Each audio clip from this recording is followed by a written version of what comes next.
right, while you were out to lunch, I made a horrifying discovery. Okay. Okay. As I was preparing our afternoon interview segments, Yes. I discovered Okay. that as the pro streamer I am, Yes. that one of the interviews that I was most excited about Okay. was recorded yesterday successfully Yes. on the video side, Okay. but I never turned Elias's microphone on.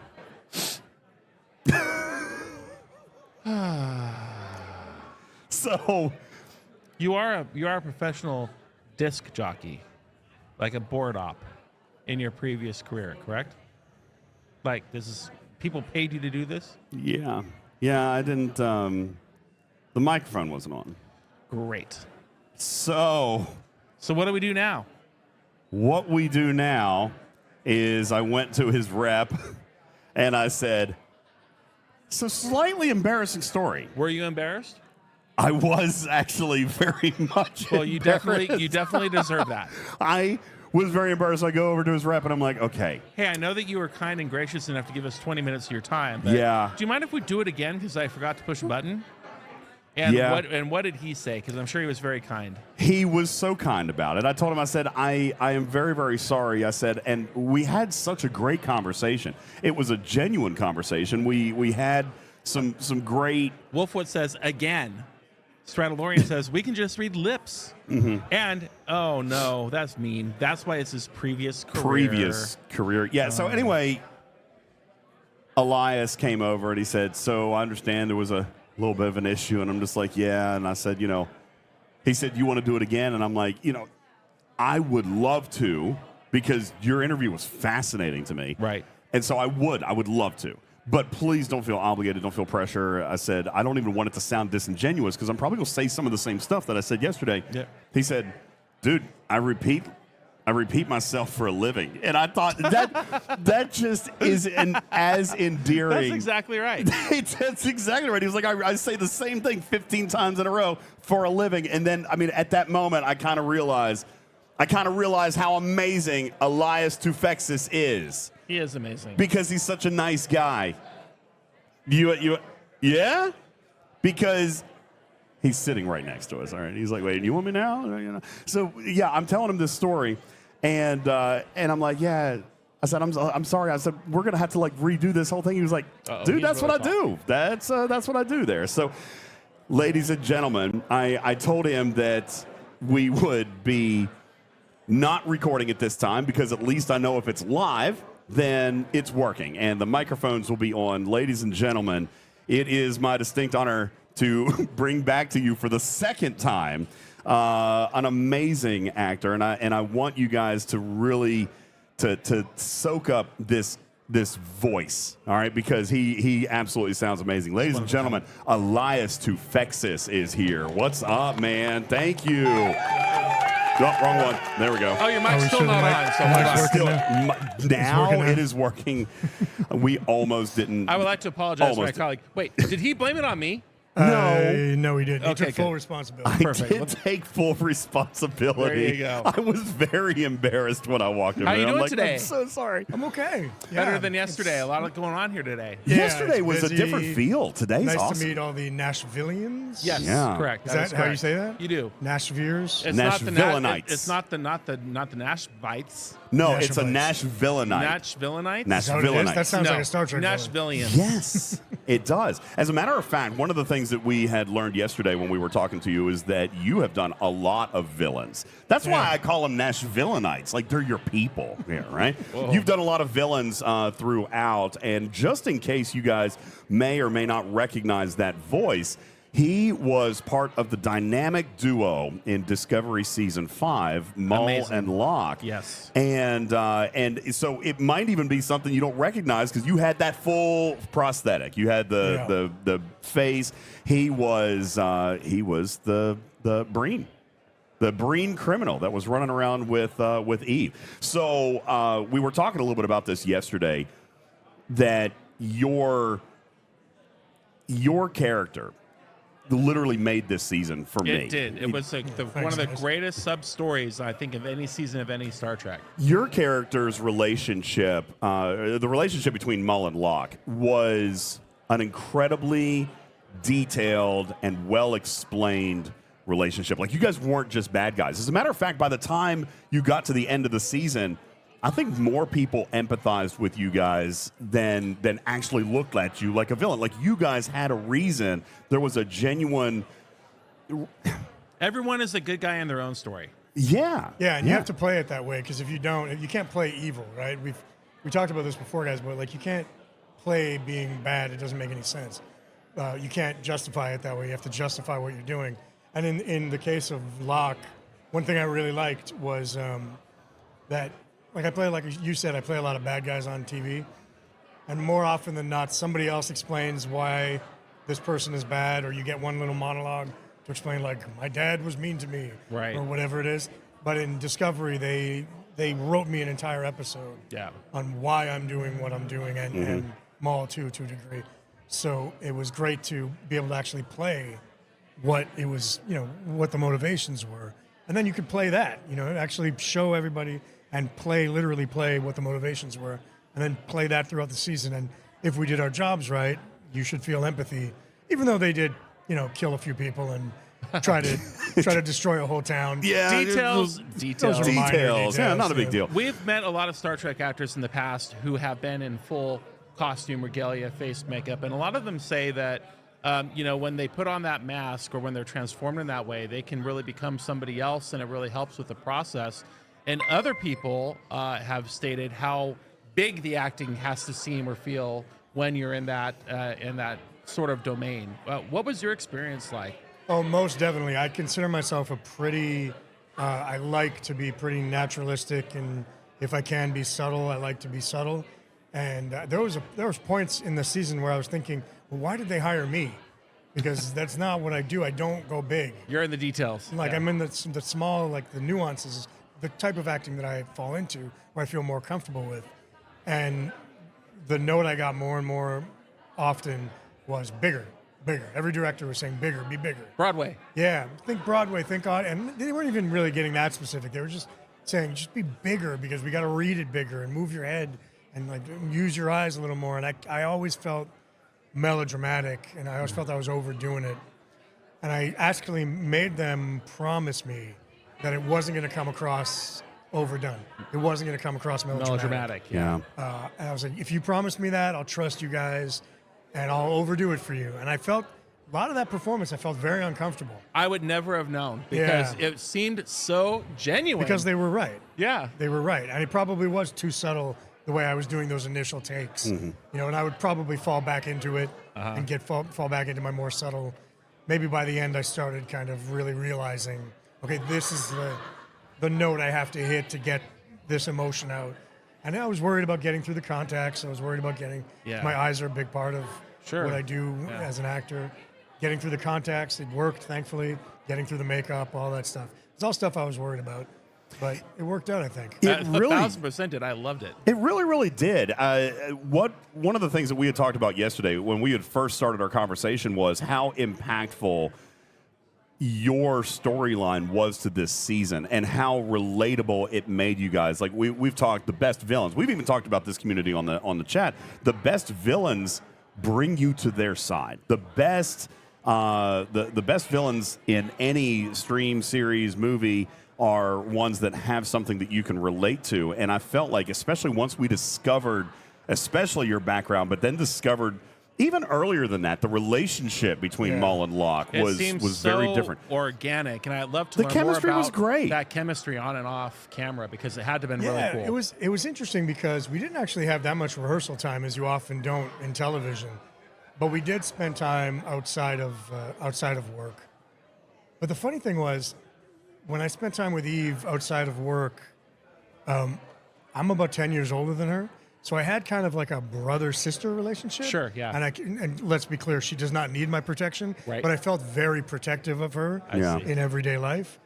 And then the second we showed up on set and I saw her in her full wardrobe and she spoke the lines, I was like, oh, this is going to work, because it's very easy to fall in love with her. Nice. And that can hopefully she felt the same way when she saw the full makeup and the kind of brother-sister relationship that we have, the buddy relationship that we have in real life, kind of disappeared, and it was easy to fall into the kind of a loving relationship. But also, that's what good actors do.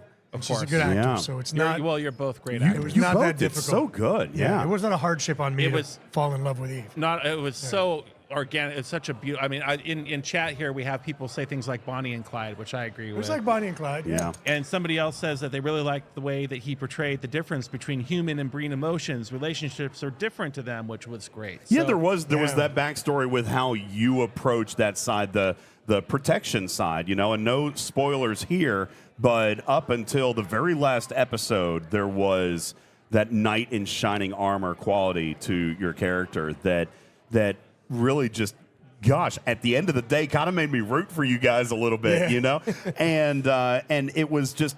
It was a great season of television. I really want to thank you for Absolutely. for what you guys contributed to Thanks. Thank you for season saying 5, because it really, the story, we've always been huge fans of writing, and the story means a lot to us.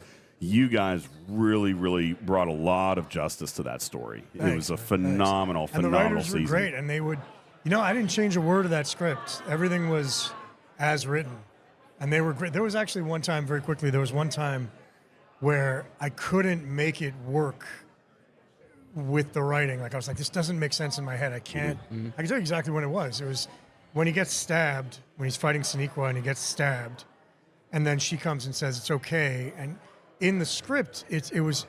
I didn't know what was coming. Right. I didn't know what was coming from Right. the character. So to me, it was like, well, he's going to die, and he knows he's going to die, and he says, like, I love you. This is over. Like he says these type of things, and they knew what was coming. So they're like, well, he's not going to die.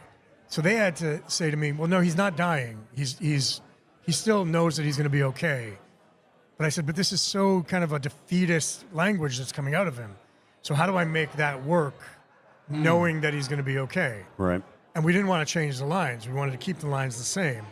So the Michelle Paradise, the showrunner was there. The writer was there. Director Jen McGowan was there. I think Tunde was there, Sonequa and Eve. And we all just talked. Just workshopped it. Just workshopped it until we figured out, okay, you know what? Let's play it as he thinks they're just out of options. Not that they're going to die. We don't have to change the lines.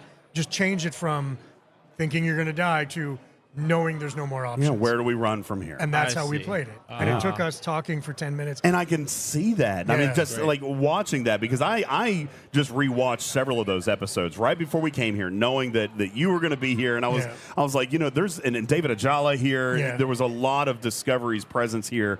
And it being the kind of final send off, and they've had, we talked about this yesterday, they've had a little bit of a roller coaster ride. Some seasons have been great and others have been questionable, but this season was truly remarkable. It's one of Trek. my favorite Trek seasons. It I was would say. great, Trek, Yeah. Great to hear. and that's because of the story that you brought to the screen. You and Eve. Listen, I'm a big fan of Star Trek, and I agree with you. All of even older Trek. One thing people don't remember when they criticize new Trek is there's a lot of bad old Trek Yeah, that people don't remember. That exists. Like, hey, remember when Deanna turned into a toad? Like, nobody talks about that. Actually, that wasn't a bad episode.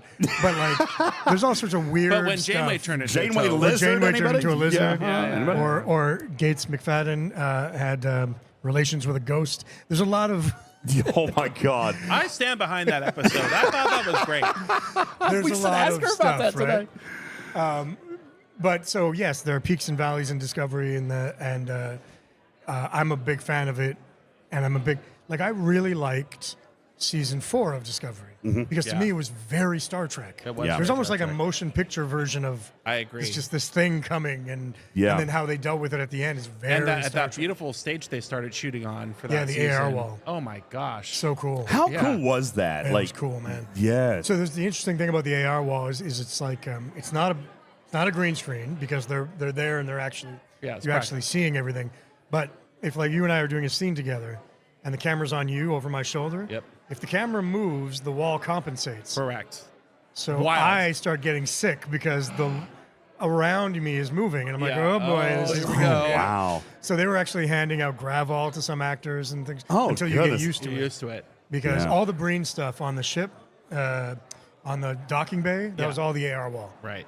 That's incredible. So it was really, really fun That's stuff. transformative technology. But Yeah. it goes beyond Trek. Sitting and talking to you yesterday, I realized just hearing your voice in my ears how big of a fan I've been of your stuff for years.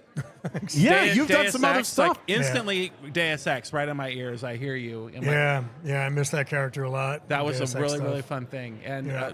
what else were we talking about? Starfield, right? Starfield. Yep. Done some Starfield's still Starfield. going. I'm still recording stuff for that.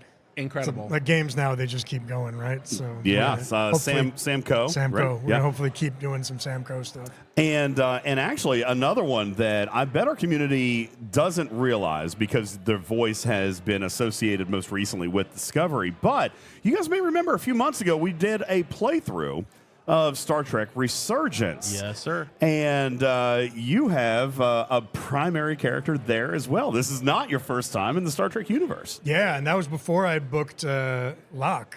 So it was Galvin, like one of the main bad guys. The rebel leader, a main baddie, another villain. Another villain, yeah. So depending on what you play through, most of the time Galvin, it's great. You know, I got to be a captain of my own ship and fighting the good guys and all that stuff. So I was really excited. And then, like mere months later, I got Star Trek Discovery. Almost overlapped, right? Almost overlapped, like by a few months. When you're recording for a video game like that, and I'm just kind of curious because that game has what seems to be an infinite number of playthroughs. I mean, there's so many options and everything all throughout. Oh, totally. What does that look like, that script, when they send it to you, say, okay, we need you to record this? And then how do you find the context to do that? Well, that's where you rely on the writers and the directors being in the room, telling you what to do. Because you're not following the story in real time. No, there's a lot. Well, the bigger example of that is like Starfield or Deus Ex, where the character I played, Deus Ex was 4 years of recording to get all these branches. Yeah. Like Kritsia Bashos, who played the lead in Resurgence, she had to record all the different versions of that. I just recorded what the choices that the other players could have made to lead to Galvin's scenes. I see. But I did have to record very different scenes, but it wasn't a lot for me. Deus Ex was like 4 years. That was a lot. Starfield was 3 years. That was a lot. That kind of stuff. Just so much fun. Such a great career, and I'm sure you love doing it, but you are so dang good at it. And I don't normally play game. I'm not a gamer with ears on, typically. I'll play out of speakers. And Right. that. I do production sound as a career, so my ears are always on. But just when you get to hear talent like yours this close, it's just so fun. I know. Because it takes you, there's so many memories associated with your voice. It's like, dang, dude. That was one thing we noticed when you sat down the other day, the first time you spoke, even though the mic didn't come through the recording, like just hearing right here, and I'm like, man, that You know what's funny about it, though? It's like when I started wanting to do voice acting as part of my career, is like my demo reel was 50 different voices because I can do all these different voices. Wow. But I never get hired for those. I do occasionally, but for the most part, it's like, we just want you to sound like you. There you go. And that's what or different accents with my same voice. Well, it's very unique. It's like butter.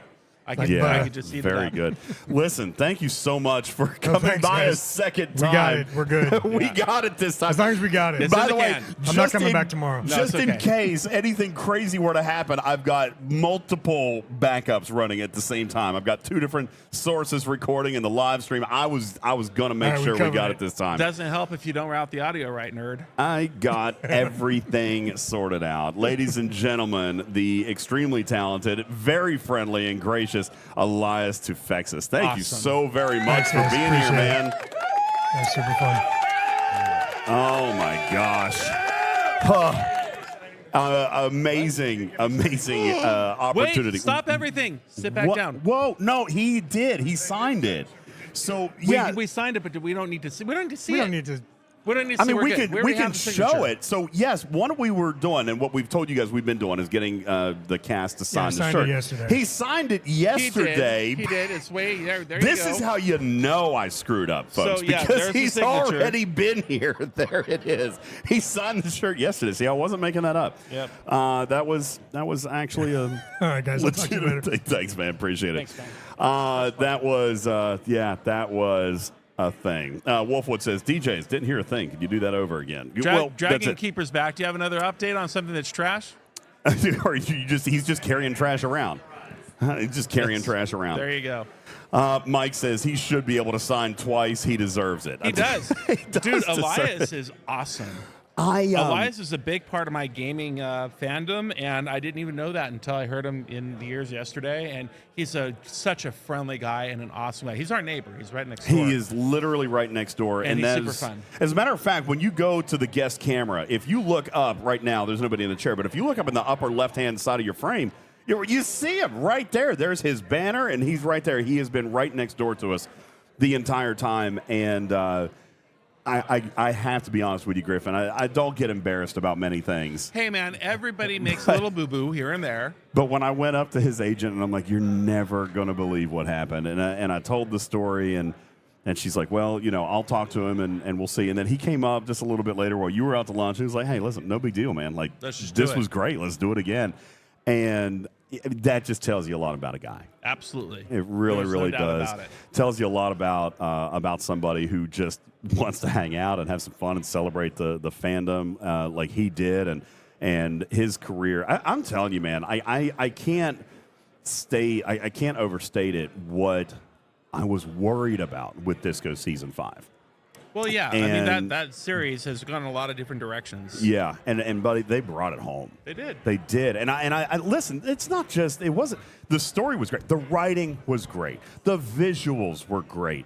The directing, I saw Jonathan Frakes directed, I think two of those episodes. Yeah. The directing was great. But more importantly, the characters that we know and love, Sonequa Martin Green, Doug Jones, these people that come on, David Ajala, amazing. When they come on and they tell their story, they have to make it work with what they're given. And sometimes that's great, and other times it's not. This season, we talk about organizations firing on all cylinders. Yeah. Man, what a way to go. It was. What a way to go. It's quality entertainment. It was a good season. Star Trek is better for having it as part of the catalog, yes, unquestionably. Absolutely. And I wish there were more. I do. After this season, I wish that they could keep that momentum going. It's weird that that's such a theme these days because we say that about Picard. Obviously, we can't have a season 4 of Picard because that was such a beautiful ending and send-off. Yeah. But how they left it with 7 of 9 being the captain of the, Enterprise F now we're on, right? Well, here's the thing. There's been all this speculation in the community about Star Trek Legacy. Yeah, Legacy needs to happen. Gosh, it'd be great. And, here's the thing. When you talk about the interviews and you read the interviews and you read and talk with what the cast says, none of them say that they wouldn't do it. No, they all want to do it. Yeah, they would. It would be great. It's a matter of the business. And the same thing with the animated the series. G. It was the Enterprise G. I'm sorry, I yes. forgot. And, the same thing with Prodigy. I mean, that's the same exact. We already talked about that earlier today. There's so much Trek that we are craving for more. And then there's also, like, you watch the trailer for Section 31, and it's like, man, that just didn't have the same feeling. It didn't, but listen, it's Trek, so I'm going to give it a go, and maybe something is adjusted. Maybe it comes in and it does something amazing. Maybe it makes us feel another kind of way. I'm excited to watch it. And the Lower Decks ending, it's like we're at such a turning point. Yeah. But the thing is that I have loved the chapter that we have been in these last 7 to 10 years. Yeah, it's been overall a very, very good era for Trek. And then, again, looking at Ensign across the way, Strange New Worlds is just such a phenomenal show. You tried there. He still won't look. Unlike you, I'm not trying to. I'm not fangirling. I'm just saying it's such a phenomenal program that I enjoy, and there's still more to come. So at least we have that to look forward to.